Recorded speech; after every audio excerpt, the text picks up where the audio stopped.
to talk about two different artists, and they kind of have a similar style in terms of the colors that they like and the fact they like line and shape. So the first one is Piet Mondrian. Mondrian was a modern Dutch artist who was obsessed with the primary colors, black line, shapes, and abstraction as a way of art making. He was one of the first truly abstract artists. So instead of painting or drawing things that are real, he would just express himself by using lines, shapes, colors. And in terms of those lines, Mondrian loved straight lines that were vertical, up and down, horizontal, flat, and then diagonal off to the side on an angle. So think of diagonal as kind of like a dab. All right. Oh, and there's our girl Mona Lisa in the background. All right. So we have our lines, vertical, horizontal, diagonal. Our shapes, for Piet Mondrian, his shapes are more geometric. So think of math.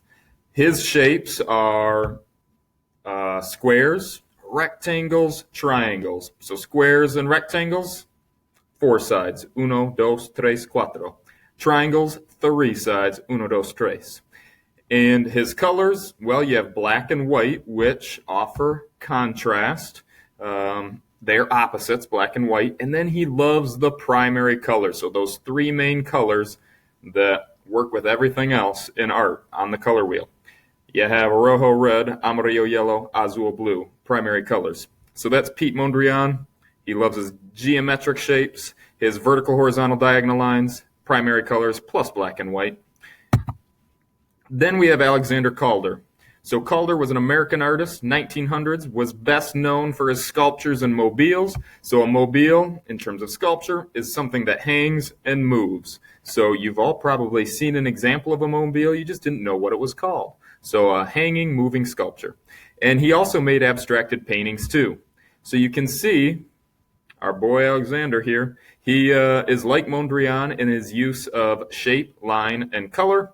He has black and white for contrast, and then those primary colors, red, blue, yellow. But he is a little less geometric. So he does use some geometric shapes, like triangles here, circles considered a geometric shape, but he can also be a little more organic. So organic would be his natural lines. He's got some waves and curves and spirals, and he's also a little more representational. So these sort of look like plants. This sort of looks like a flower or the sun.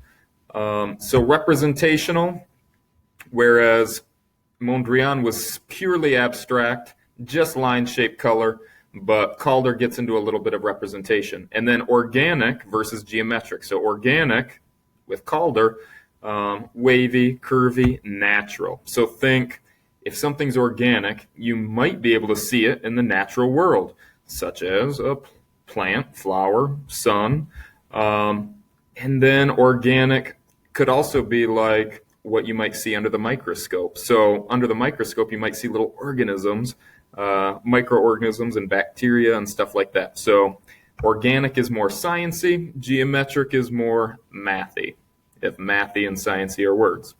Anyway, so combining the two, we have Mondrian plus Calder equals geometric, organic, contrast, so opposites, black and white, and then of course our line, shape, and primary colors. Line, shape, and color being 3 elements of art, and 3 of my favorites, by the way. So Mondrian here, we've broken it down. He's only geometric and straight lines, the horizontal, vertical, diagonal, and then primary colors. Calder is a little geometric plus organic, so natural. Organic lines, so Calder can use vertical, horizontal, diagonal, but he likes his curvy and wavies too. And then he's all about the primary colors as well. So we're going to create 2 works of art, one more like Mondrian, one more like Calder, and then we're going to combine them and make a diptych. A diptych is a weird word, but it also means 2 works of art side by side. And that's exactly what I've done here in my example. So a Mondrian and a Calder side by side, and then I signed it with my artist signature at the bottom. So everyone's is going to be unique. So Mondrian and Calder's do not look the same, but they have the same elements, line, shape, color. Mr. Gove has the same elements, line, shape, color, but it's very different from Mondrian's originals and Calder's originals and your originals. So be unique, be yourself, but try to use line, shape, and color just like these two awesome artists, and because you're an awesome artist too. So good luck, have fun, let's see what you got.